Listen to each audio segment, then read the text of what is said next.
અને સાથે સાથે મંત્રીઓની પણ ઉપસ્થિતિ। એક્સક્લુઝિવ તસવીરો ન્યૂઝ 18 ગુજરાતીની ટેલિવિઝન સ્ક્રીન પર આપ જોઈ રહ્યા છો। પહેલી હરોળમાં આપ જોઈ શકો છો જ્યાં કનુભાઈ દેસાઈ અને બાજુમાં કુંવરજી બાવળિયા પણ જોવા મળી રહ્યા છે। આ તરફ સામેની સાઈડ જ્યાં જીતુ વાઘાણી અને અર્જુન મોઢવાડિયા જોવા મળી રહ્યા છે। મુખ્યમંત્રી ભૂપેન્દ્ર પટેલની સાથે સાથે હર્ષ સંઘવી પણ નજરે પડી રહ્યા છે। ઋષિકેશ પટેલની પણ હાજરી છે। ડેપ્યુટી સીએમ સહિત તમામ અન્ય મંત્રીઓ જે હાજર છે, કેબિનેટ કક્ષાના, રાજ્ય કક્ષાના સ્વતંત્ર પ્રભાર તમામ, અને એક બાદ એક મંત્રીઓને જાણકારી આપવામાં આવી રહી છે કે તેમને કયા કયા પોર્ટફોલિયો આપવામાં આવી રહ્યા છે। આ એક ફોટો પણ આવ્યો છે ગુજરાતની મંત્રીમંડળની નવી ટીમનો આ ફોટો, જેમાં મહિલા સશક્તિકરણ પણ નજરે પડી રહ્યું છે। મહિલાઓનો પણ સમાવેશ કરવામાં આવ્યો છે અને માત્ર એક મહિલા નહીં, આ વખતે ત્રણ મહિલાઓનો સમાવેશ કરવામાં આવ્યો છે। જેપી નડ્ડા સાથે, મુખ્યમંત્રી ભૂપેન્દ્ર પટેલ સાથે અને જગદીશ વિશ્વકર્મા સાથે તમામ મંત્રીઓની હાજરી। ડેપ્યુટી સીએમ હર્ષ સંઘવીને પણ આપ જોઈ શકો છો। અત્યારે આ બેઠક ચાલી રહી છે જેમાં તમામ મંત્રીઓ હાજર છે, મુખ્યમંત્રી સાથે, અને અધિકારીઓ પણ હાજર છે, કારણ કે અધિકારીઓના શિરે પણ જવાબદારીઓ આવશે। કયા અધિકારીને કોણ મંત્રીને રિપોર્ટ કરવાનો હશે તે પણ જાણકારી આ જ બેઠકમાં આપવામાં આવશે। સંવાદદાતા ગીતા જોડાઈ ગયા છે વધુ જાણકારી સાથે। ગીતા, બેઠક ચાલી રહી છે, શું જાણકારી?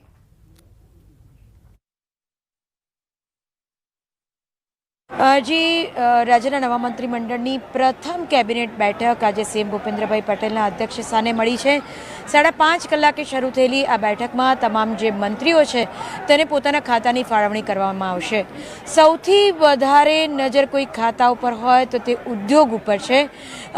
તમામની સ્વાભાવિકપણે સિનિયર જે મંત્રીઓ છે તેમની ઈચ્છા ઉદ્યોગ ખાતું લેવાની છે, કારણ કે ગુજરાતના નો જે ડેવલપમેન્ટ છે તે સ્વાભાવિકપણે આ વિભાગ જોવે છે, એટલે તમામની નજર હાલ એના પર છે। એક લિસ્ટ પણ હું આપણે જણાવવા માંગીશ કે એક યાદી પણ સોશિયલ મીડિયા થ્રુ ફરતી થઈ છે કે આ ખાતા આ મંત્રીઓને મળ્યા, પરંતુ ન્યૂઝ 18 ગુજરાતીના માધ્યમથી આપણે દર્શકોને કહેવા માંગીશું કે સોશિયલ મીડિયા પર જે યાદી ફરે છે તે ખોટી છે। હજુ સુધી ઓફિશિયલી રાજ્ય સરકાર દ્વારા કોઈ પણ યાદી ખાતા ફાળવણીની પ્રકાશિત કરવામાં આવી નથી, અને આ એક એવી યાદી છે એ જે અતિશય ગુપ્ત હોય છે અને એવી રીતે લીક થાય તેવી કોઈ સંભાવના પણ જણાતી નથી। હાલ 1 બાય 1 તમામ જે મંત્રીઓ છે, સીએમ સહિત 26, તે તમામના ખાતાની ફાળવણી થશે। સ્વાભાવિકપણે પરંપરાની જો વાત કરીએ તો કેટલાક ખાતા હોય છે જે સીએમ પોતે પોતાની પાસે જ રાખતા હોય છે, જેમાં જીએડીનો સમાવેશ થાય છે, હોમનો સમાવેશ થાય છે, ઇન્ફોર્મેશનનો સમાવેશ થાય છે, પોર્ટનો સમાવેશ થાય છે। નો ડાઉટ એની અંડરમાં રાજ્ય કક્ષાના મિનિસ્ટરીમાં પણ મુખ્ય જે છે ખાતું તે સીએમ પોતે લુક આફ્ટર કરે, એના કેબિનેટ મિનિસ્ટર ના હોય, એટલે એવા ખાતા તો સીએમ પાસે જ રહેશે। અને એક ચર્ચા છે કે કેટલાક જે મંત્રીઓ છે જેને રિપીટ કરવામાં આવે છે, ઓલરેડી મંત્રીઓ હતા જેમ કે કનુભાઈ દેસાઈ, ઋષિકેશભાઈ પટેલ, હર્ષભાઈ સંઘવી, પ્રફુલ્લ પાનસરિયા, તો ચર્ચા એવી છે કે એમના ખાતા બદલાશે કે સેમ કન્ટિન્યુ થશે, પણ એના મુદ્દે હજુ પણ અવઢવ છે। રાજ્ય સરકારની શું ધારણા છે, રાજ્ય સરકારની શું મનસા છે, અને રાજ્ય સરકારની મનસા કરતાં પણ કેન્દ્ર સરકાર કયા મંત્રીને કયા ખાતામાં ફિટ જુએ છે તેના પર આખો દારોમદાર રહેશે। એટલે હાલ એ પણ કહેવું વહેલું ગણાશે કે જે મંત્રીઓને જે ખાતા ઓલરેડી પહેલાં હતા એ ખાતા રિપીટ થઈ શકે એ પણ હજુ નિશ્ચિત નથી। એટલે હજુ બધું જુઓ ને તો છે, પણ એક સંભાવના એવી ચોક્કસ કહી શકાય કે હર્ષ સંઘવી જેઓ યુવા સંસ્કૃતિ અને ખેલ જોતા હતા, સાથે સાથે હોમ પણ તેમનું ખાતું હતું, તો એક સંભાવના એવી જોવાઈ રહી છે કે આગામી ઓલિમ્પિકને જોતા આ તેમનું જે યુવા અને સાંસ્કૃતિક ખાતું છે તે કન્ટિન્યુ કરવામાં આવે તેમની પાસે જ। અને જ્યાં સુધી હોમની વાત છે, તેઓ ડેપ્યુટી સીએમ છે અને હોમ ખૂબ સારી રીતે તેઓ સંભાળી રહ્યા હતા। ઘણા બધા ઇનિશિયેટિવ તેમણે તેમના ગૃહ ખાતામાં લીધા હતા, જેમ કે જેલોમાં રેડ કરવી, પછી ડ્રગ વિશે તેમણે જે ઇનિશિયેટિવ લીધા, દબાણ મુદ્દે એમણે જે। આભાર ગીતા, જાણકારી આપવા માટે। સંવાદદાતા ગૌતમ જોડાઈ ગયા છે વધુ જાણકારી સાથે। ગૌતમ, હવે એક પ્રશ્ન એ કે કોને કયો વિભાગ?